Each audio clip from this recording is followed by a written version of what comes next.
I started collecting when I was 6 years old. So my grandparents and my great, uncles and aunts and things, they had old houses, they had a lot of old stuff sitting around. And it was interesting because just like this house, you look at the doorknobs, the door locks, they were bigger, things were more interesting, very different than what we were all used to. So I paid $50 for these. Doesn't seem like much, but when you're 15 and it was 50 years ago, $50 is a lot of money. They look a lot better. We polished them up a little bit. We used to call them Zeb. We had to give them a nickname, but they went away for a while. My father was so disturbed. But the thing about boots and socks, there are a lot of muskets. There are a lot of shotguns and things out there, but they wore the socks, they wore them out. They wore the boots, they wore them out. So they're actually a lot rarer than a lot of these other pieces that were literally, available. So I started collecting Tiffany and Warham silver.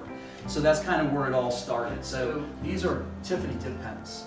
So what do we have, about 20 of them? Oh my God. Yeah, I could talk about what did you overpay on? We didn't overpay, but yeah, so we actually got these through the pen show. They're wonderful. Some of them are sterling, some of them are bronze. And then this is also another piece of Tiffany that you guys would be very interested in. Belongs to the Dailies. Dailies, the Countess's grandfather, correct, Linda?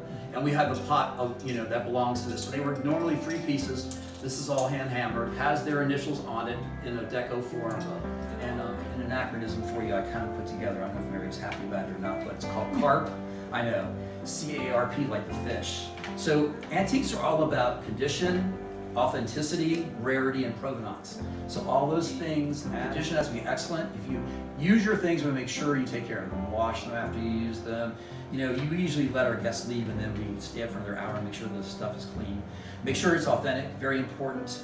Rarity is extremely important too. The rarer the piece, because the style it, will make it more valuable. And the provenance is extremely important because like these plates actually belong to the Schemmerhorns. So the Schemmerhorns were a Dutch family.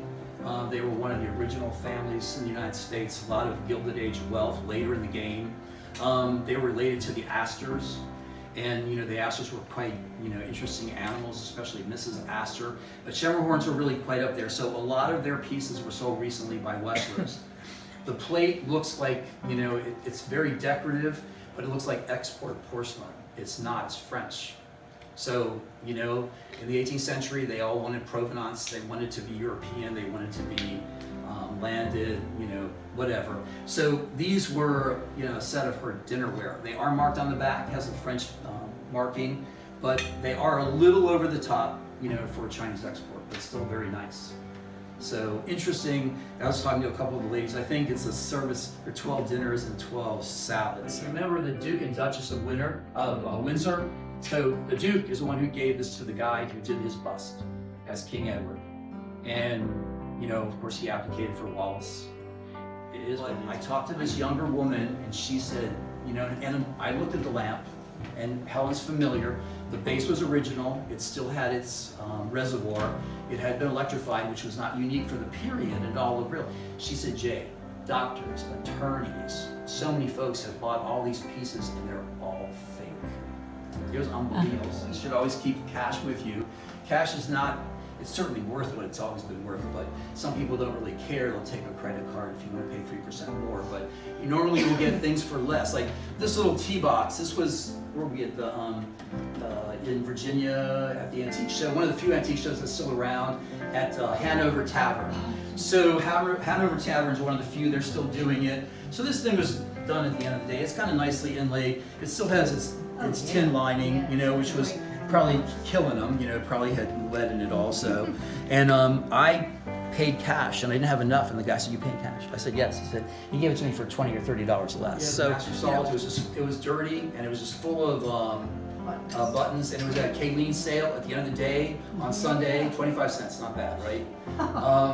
And another person I know and love gave me this bowl for 25 cents. I won't disclose who she is. But it cost me a lot more money to have it restored. Live Auctioneers. Go into Live Auctioneers, kind of talks about all the things that are coming up. You can go on the net, just put in what you want. It'll search it for you. So Live Auctioneers is pretty good. eBay, of course, is wonderful, but you have to be very careful, like Cheryl talked.